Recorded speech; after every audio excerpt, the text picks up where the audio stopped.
I'm Jackie Keogh with the Southern Star, and we're in the hometown today in Skibbereen asking people for their thoughts, ideas and opinions in relation to the upcoming election. What are the issues affecting Skibbereen and Skibbereen district? I suppose lack of facilities for the youth is number one, and jobs would be a big issue in the area as a whole, not just Skibbereen but the outlying villages as well. Well, the main thing is flooding that needs to be fixed as well as the immediate thing. I suppose other things that could be done is to attract tourism to the area. Now I know there are people working at that, but a lot more could be done, like with amenities and things like that, to attract people into the area. Well, I suppose there might be many and varied depending on who you're speaking to. I suppose from where I'm coming from, and in connection with what I might have been involved in over the years, right? The third major infrastructural project that has to be finished in the town is the flooding, needless to say. The sewage system has been done, the bypass road has been done. There are definitely other smaller areas within the town, within the kind of town development plan there. There's 4 areas within the centre of the town there which are up for renewal, and we haven't had anything in recent times, but before the town council dissolved, the money was made available for those areas up at the square, downtown the street and into the car park, and admittedly one of those cannot be done until such time as the flooding is done, but the other 3 can, and they would, improve again the environs of the town. Terribly important. The last time the town was flooded, there was promises that things would happen, and I know Skibbereen escaped relatively well this time around in comparison to, say, Bandon and other towns in the area.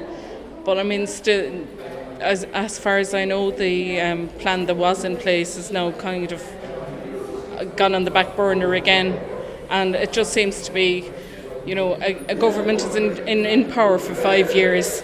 Every plan is a 5-year plan. They don't have to see it through to fruition. The makeup of the next government won't necessarily be the same, and there'll be a new 5-year plan in place, and we just keep getting pushed down the line. And it's not just the flooding issue, everything seems to be a 5-year plan or a 6-year plan, and by the time they've drawn up the plan, they're nearly ready for the next election, and there's a new set in, and the plan never sees fruition. There's not very much to do for anyone that's under 30 and doesn't like to go to the pub, basically.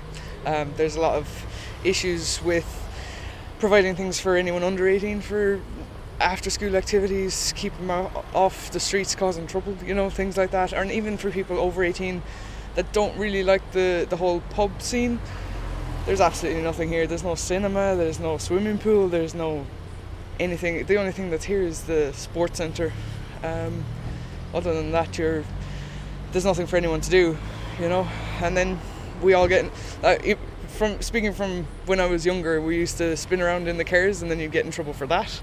There's just nothing for younger people around here. Even in West Cork as a whole, it's pretty bad. Okay, and it's a large sweeping question obviously, but I suppose you hear a lot of people talking about the state of the roads for a start. Obviously the weather conditions have proved a factor there, but in general the state of the roads is a very topical issue. As regards Skibbereen and the environs, I suppose the major industry is one thing that seems to be a common consensus by everybody that would be needed in the town, They're the 2 main things that spring to mind at least, In relation to the political representation that we have here in Cork Southwest, are you happy? Absolutely not, no. I don't think we have any representation, to be honest with you. Yeah, okay. Do you think there'll be a change in the new administration?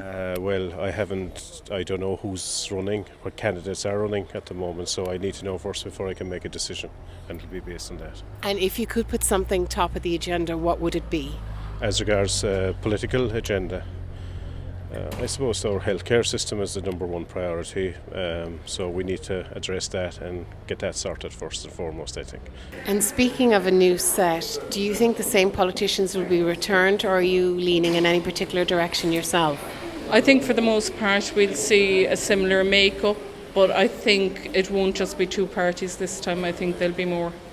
And locally, are you leaning in any direction in terms of candidates? No, I'm not. I really don't know what to do this time around.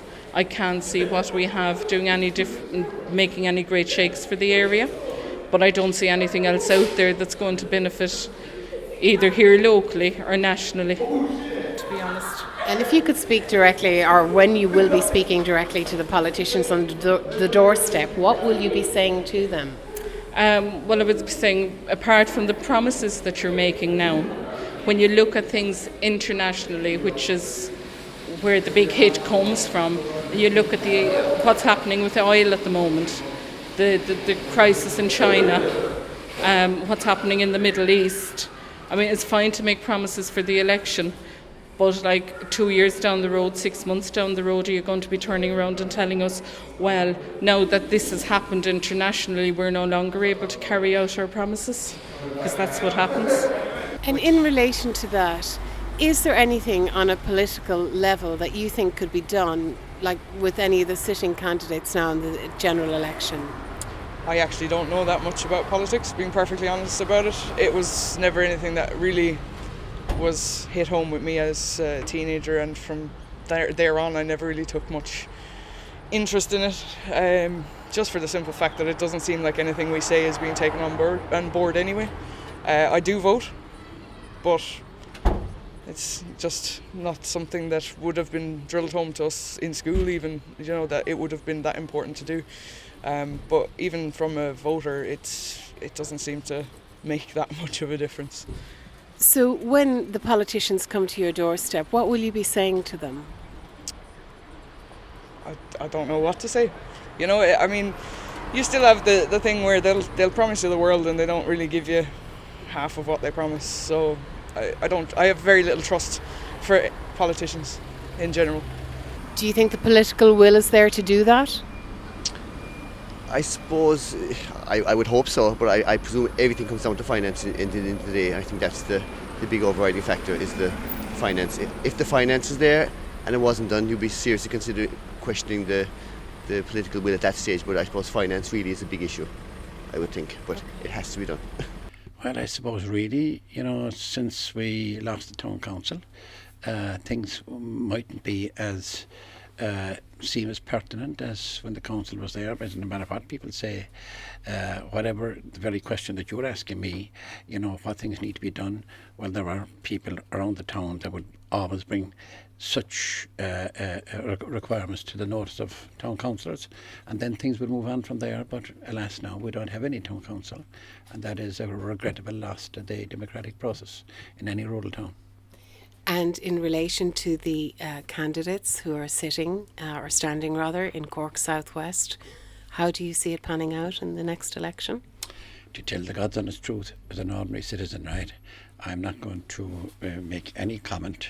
Maybe you might be as well off to go to the bookies for that one, right, because I'm staying neutral.